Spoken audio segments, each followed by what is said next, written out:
In the world we live in today, the richest 1% of the population controls 48% of the total wealth, and the top 80 richest individuals are worth as much as half the world's population, or roughly 3.5 billion people. When considering these figures, there is no doubting the fact that there is a separation between the rich and the poor. While many people assume these wealthy individuals gain their wealth by being born into wealth or winning the lottery, that simply isn't true. In fact, only 11 out of the 80 richest individuals were passed down their fortunes, with the other 69 having made their wealth through their own hard work and determination. And one of these 69 individuals is none other than the investor mogul himself, Warren Buffett. Like the majority of these rich individuals, Warren Buffett grew up in a middle-class family, but found a way to amass the knowledge and skills that would eventually lead him to accumulating a wealth of over $70 billion. Undoubtedly, we have all seen people living in excess and others living with next to nothing. But have you ever taken a second to think about what truly separates the rich from the poor? Sure, the obvious answer is that the rich have significantly more money than the poor, but I'm talking about the reasons beyond the dollars and cents. When you think about it, a rich and a poor person can live in the same city, have access to the same jobs, and both only have 24 hours in the day. Yet one can be living paycheck to paycheck, while the other can have more money than they could spend in an entire lifetime. So what truly makes the difference between someone who will amass billions of dollars in their lifetime and someone who will struggle financially forever? Well, using our rich friend John and our poor friend Tim to explain, I will outline exactly what separates the two, so you can adopt these rich person habits and realize financial prosperity in your own life.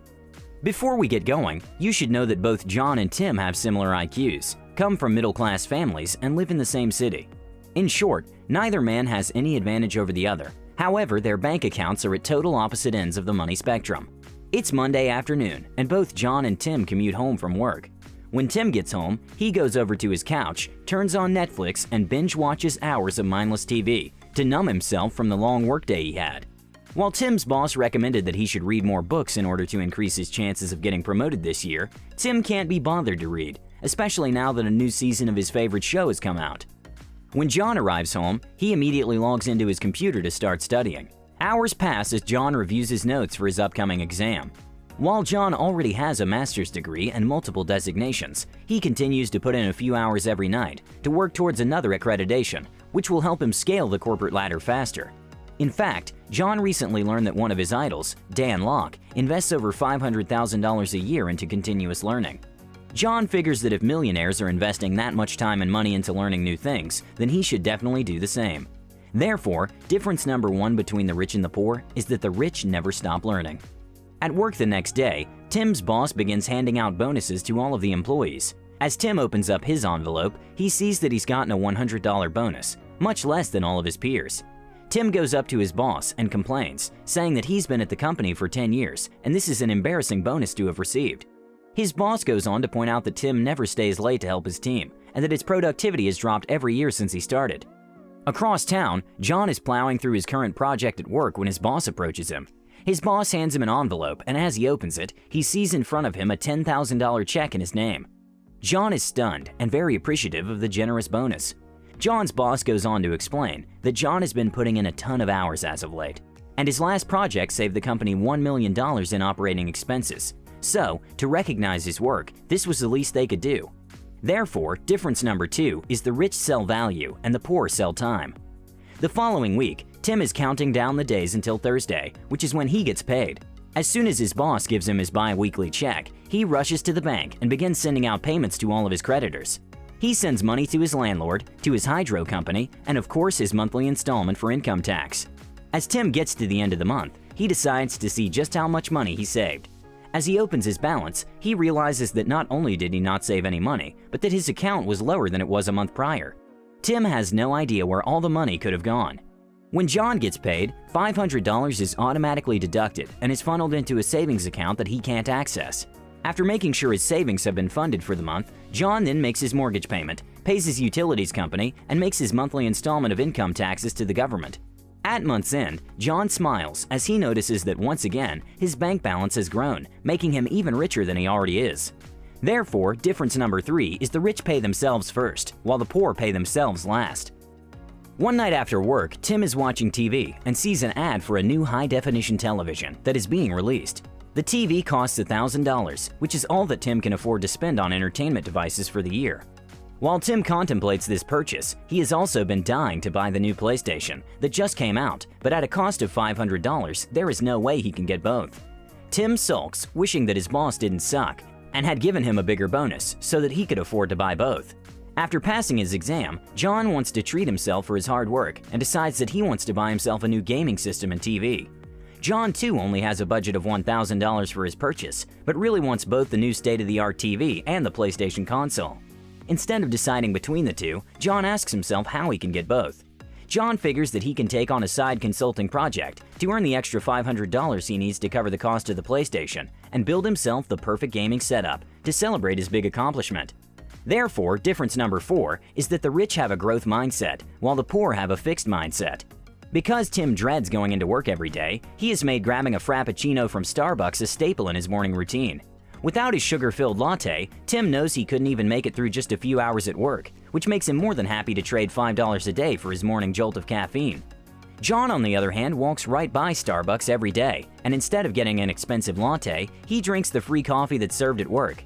Sure, the coffee isn't as good as a Starbucks drink, but being able to save $5 a day on coffee is well worth it in his eyes. You see, John has been saving up that $5 a day for a year and now has $1,500, which he is going to use to go on an all-inclusive trip to Mexico with his friends. John also knows that this delaying of gratification helps him embody the traits of his fellow rich peers, as he learned while reading a Temple University study. The study ranked the most important factors in determining affluence. Occupation, education, location, and gender topped the list. But delaying instant gratification beat out many of the more traditional signals, including age, race, ethnicity, and height. Researchers believe that a person's ability to envision larger future rewards makes them much less likely to succumb to short-term pleasures, which is why turning down a daily latte was easy when envisioning all the fun he would have on the beach in Mexico with his friends. Therefore, difference number 5 is that the rich understand the power of delaying gratification, whereas the poor seek short-term pleasure. As the economy starts to fall on hard times, many companies begin to lay people off as a cost-cutting tactic. As Tim is sitting at his desk one afternoon scrolling through Facebook and doing the bare minimum to keep his job, he gets a note from his boss. The message says, "Please hand in your laptop and badge at the front desk. We are letting you go." Tim begins to freak out, wondering how he will pay his rent and bills now that his sole source of income is gone. Tim always believed that being an employee meant having job security, and after getting fired, he began to wonder if this impression was wrong to have held for so many years. Unfortunately for John, he too is let go by his boss. In an exit interview, John's boss talks for an hour about how great of a worker he is, and how he had to let go of all the other employees before finally letting John go. John graciously accepted his fate and thanked his boss for the opportunity and reassured him that he would be fine financially. You see, John knew that no job is secure, which is why as soon as he entered the workforce, he began building an online business and contributed to a dividend stock portfolio, which are now established enough to keep him afloat until he finds another job. Therefore, difference number 6 is that the rich build several streams of income, while the poor rely on only one. About a week after getting let go, Tim is at home moping with his other loser friends about how much the economy sucks and how it will be nearly impossible to find another job. They go on about how unfair life has been to them and how they would be rich if they had gotten the same lucky breaks as others. The evening after getting let go, John invites his close friends over to his house for dinner. As the group are eating, John explains that due to the hard economic times, he has been let go by his company, but reassures his friends that his other sources of income will more than support his current lifestyle. One friend excitedly says that this is the perfect time for John to join his construction company and offers him an executive position. Another friend chimes in and asks John if he wants to start a consulting company with her, as the two have worked so well together in the past and could become one of the leading firms in the city in no time. Therefore, difference number 7 is that the rich surround themselves with other rich people, whereas the poor surround themselves with other broke individuals. To summarize, the differences that separate the rich from the poor is that the rich never stop learning. They sell value, not time. They pay themselves first. They have a growth mindset, not a fixed mindset.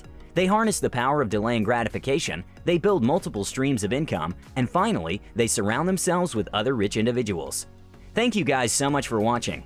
Please like, share, and subscribe, and I will see you in the next one. Jeff Bezos, Bill Gates, Warren Buffett, Amancio Ortega, Mark Zuckerberg, Bernard Arnault, Carlos Slim, Larry Ellison, and Larry Page are the 9 richest men in the world. Their combined wealth, according to Forbes in January 2018, was $687.6 billion. This figure is equivalent to the total wealth of, get this, 4 billion of the poorest people in the world. This is to mean, in terms of wealth, if you put these 9 gentlemen on one side of the scale, or seesaw if you prefer, you would need a good 4 billion of the world's poorest on the other side in order to balance it out.